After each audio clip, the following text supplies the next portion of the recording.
Hello! Look at me trying to be Jack Edwards. He is my comfort YouTuber though. I'm here today to tell you about all 13 books I read over summer. Right, this January and last January I set myself a target of reading 1 book a month and 2 books over summer months, and I'm at uni, so my summer months are 4 months from June to September. What is that total as? 16 books altogether. Last year I got to September, so it wasn't too bad, and this year, well, it's October now, so I've got to October. Hopefully I can still carry it on the rest of the year, and I've done way more than the equivalent of 1 book a month, which is amazing. So I'm here to give you a quick review of each one. By the way, I do have a Goodreads, but I'm quite bad at keeping it up to date, but I will try to keep it up to date more often. Okay, starting off with the first book I finished in June. This is Going to Hurt.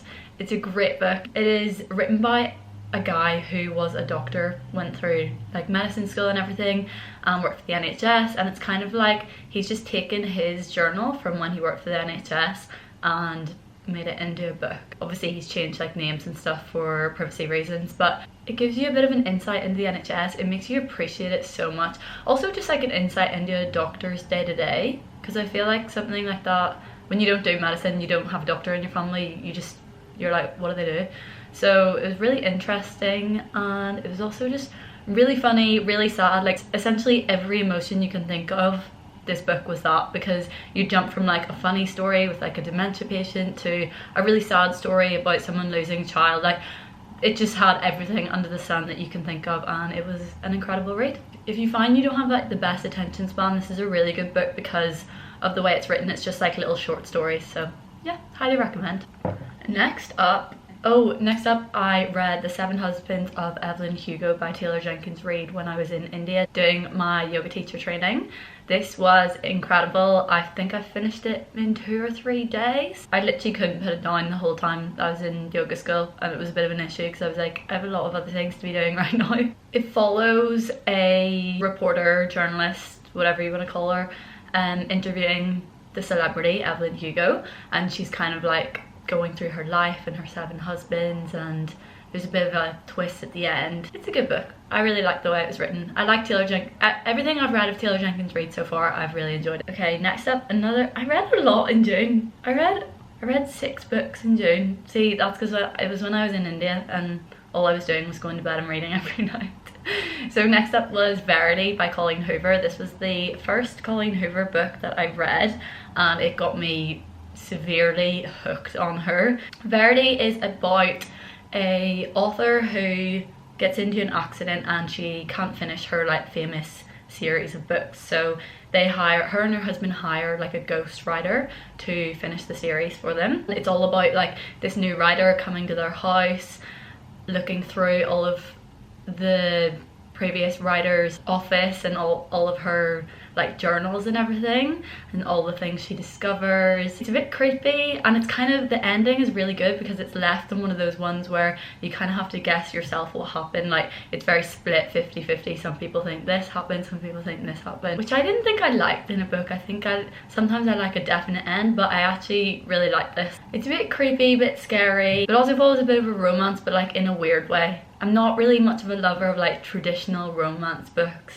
I don't want to sit there and read something that's just like a soppy love story. I like a bit of a twist, a bit of like a fucked up romance, do you know what I mean? Okay, next up was another Taylor Jenkins Reid one. It was Malibu Rising. I really loved the way this book was written. It's one of those ones that keeps jumping like back and forth in timelines, but it doesn't throw you off at all. I don't know, it's just done really well. It follows the family of a rock star, so his kids, and their life, and them meeting their dad again, and also jumps back into their mum and dad's relationship.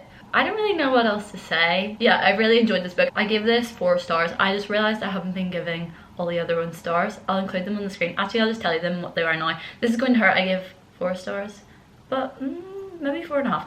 7 Husbands of Evelyn Hugo I gave 4, Verity I gave 5, Malibu Rising I gave 4. Okay, next up I read Layla, also by Colleen Hoover. This is my favourite book I've read of Colleen Hoover so far. It is so fucked up, but in the best way possible. I thought I didn't like anything that is to do with ghosts and paranormal activity and anything like that because I just think it's quite withdrawn from reality, number one, and I just don't know if I really believe in it, so I just find it hard to kind of engage with. Whereas this was, oh my god, it was so good. I don't want to spoil anything, but basically it's about this couple and they go away to I think there's an accident. She has a bit of a brain injury. They go away to like a nice cottagey thing out in the country, you know, give her time to rest, give them time to work on things as a couple. There ends up being a bit of a romance with a ghost. I don't want to say this though, because I feel like if I heard this on a video, someone saying that there was a romance with a ghost, I'd be like, what the fuck, I'm not reading that. But please give this a chance. It was my favourite Colleen Hoover book. It's incredible. So yes, that one got 5 stars. Next up, I read Daisy Jones and the Six, also by Taylor Jenkins Reid. I went Colleen Hoover, Taylor Jenkins Reid, Colleen Hoover, Taylor Jenkins Reid, Colleen Hoover, Taylor Jenkins Reid, Colleen Hoover for 6 books. So yeah, Daisy Jones and the Six. I give this one a 4 stars. It is essentially, the best way I can describe it is if you imagine like a Netflix documentary where they've got, or like the Kardashian style of thing where they've got like the commentaries from each person in the show, do you know what I mean? Like the way they'll have Chloe, it'll cut to Chloe talking with the green screen, and then it'll cut to Kim, and then it'll cut to Courtney. It's like a similar thing. It's written as like an interview of this 5 or 6 person band, and you're getting like the commentaries from all 6 people, so you're kind of getting like 5, 6 different versions of the events or their interpretation of it. I feel like this one would be really good as an audiobook if you didn't want to read it, because I have actually heard, someone told me that the audiobook, they have like a different voice for each person, which would be really cool. I can't actually remember everything that goes down in this book. I feel like there's a lot of drama, bit of like some relationships within the band, bit of like drug use. Honestly, I can't remember how it ends, but I really love this book. Okay, next up I read Reminders of Him by Colleen Hoover. Oh my god, this was so beautiful. I don't know how else to describe it. It had me in floods of tears. I was sitting on my back garden reading this with tears streaming down my face. Like, it was uncontrollable. And I don't think a book has ever made me cry that much. Or ever made me... I think I've got like a little bit like... I've welled up, but I haven't properly like sobbed the way I was sobbing at this. It is about a girl who... Is that giving it away too much? It's about a girl who basically gets in an accident with her boyfriend, and the boyfriend ends up dying, so technically she killed the boyfriend. She goes to prison, she comes out of prison, and she wants to see her daughter.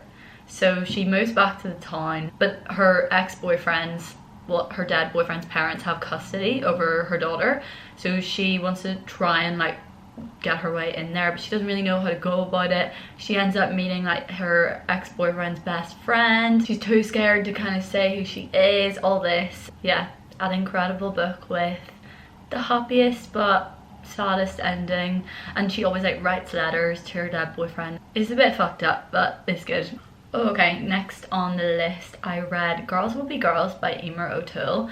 This is kind of like, it's not an autobiography, it's almost like a little bit of a memoir, I guess, but told in a way where there's like lessons intertwined with each thing. So she's an Irish author, and it's kind of all about gender roles and gender stereotypes and how essentially everything is made up. Like literally everything we know is made up, which can sometimes freak you out a little bit when you read too much into stuff like that. Well, it freaks me out anyway. Yeah, and it's all about kind of like playing with your gender roles and how we've been taught these things and who they actually benefit. She tells it in like through stories, through like growing up in Catholic Ireland. I did a podcast talking about this, and it was called What the Fuck Are Gender Norms and Who Do They Benefit?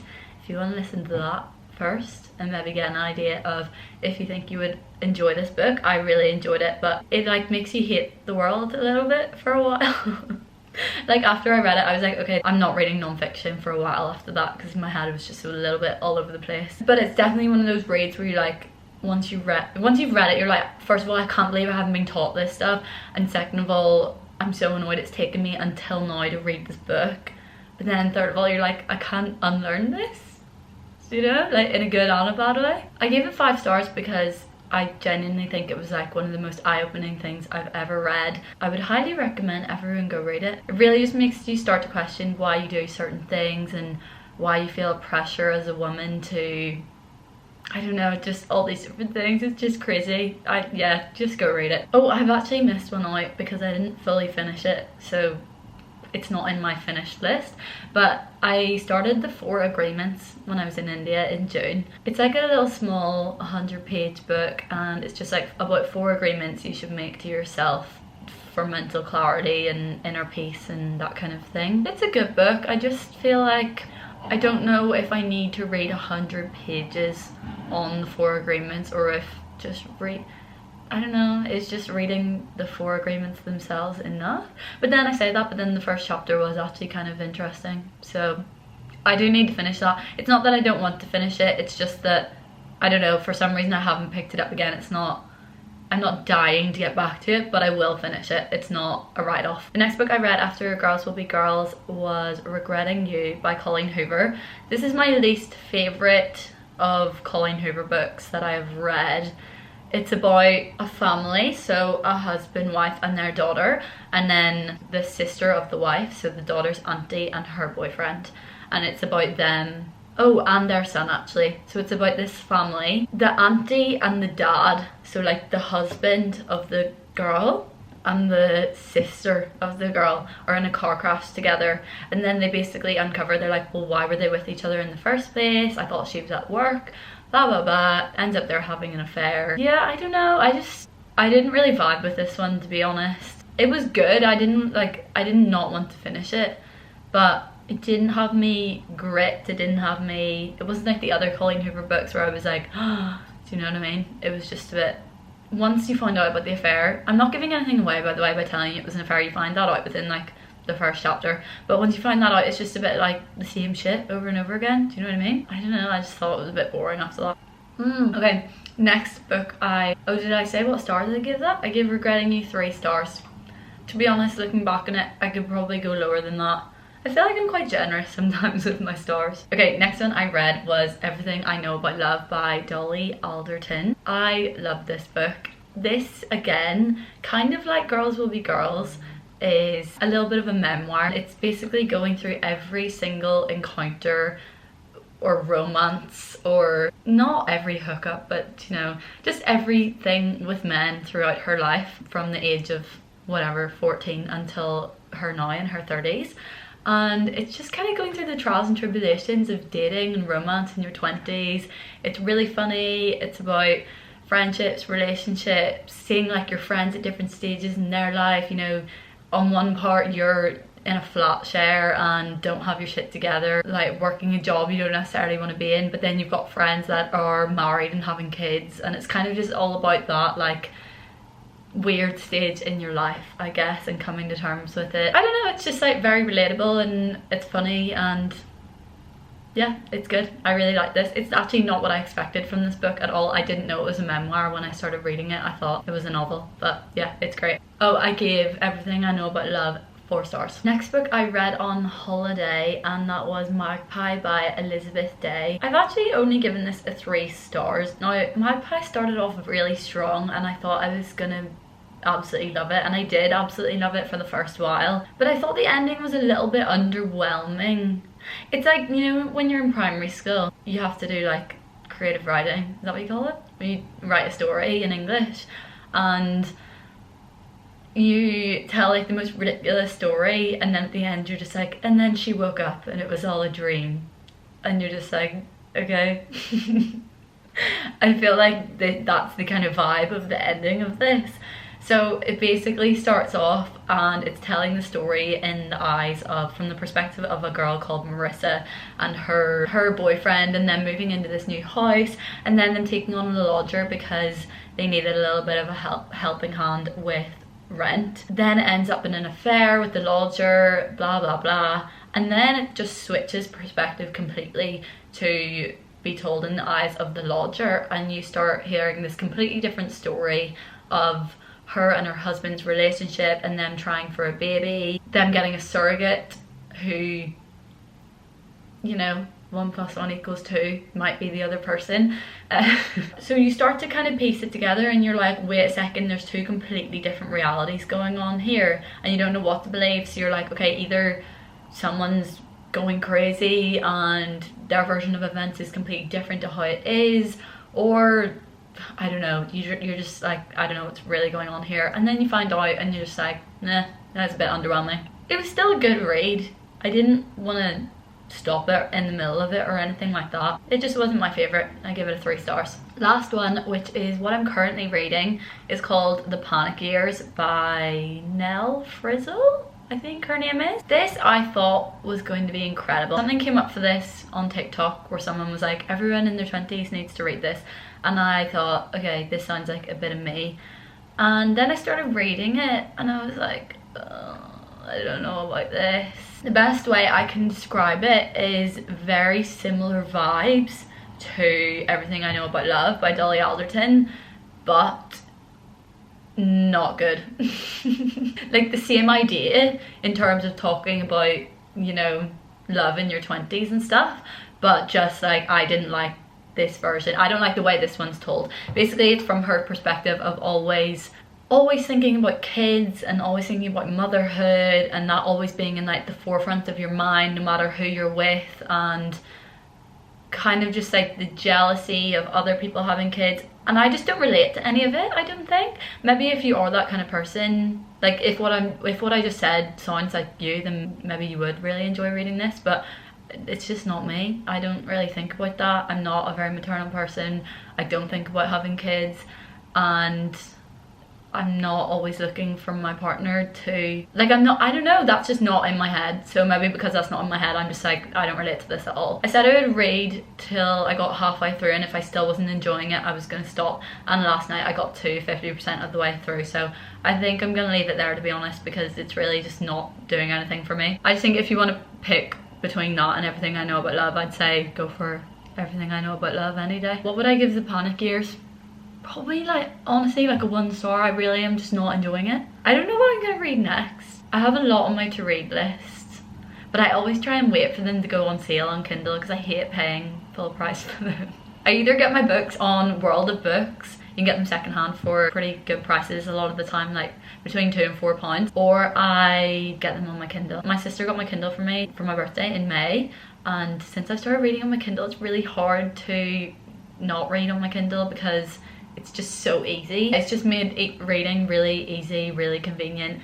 As soon as you finish one book, you can download the next and start it there and then. I think I'm hooked on the Kindle. I think I'm an avid Kindle user now. It definitely helped me read all those books over summer. If you think you've got a similar taste to me in books based off my recommendations today, please give me your recommendations. I am one of those people that can't read something without being recommended it. Like, I cannot just go on to like top selling books on the Kindle or look up online and just buy something and read it. I don't know why, something in my brain will just not let me finish it if I do it that way, because I've got no motivation to get to the end because no one has said it's a really good book, you have to read it.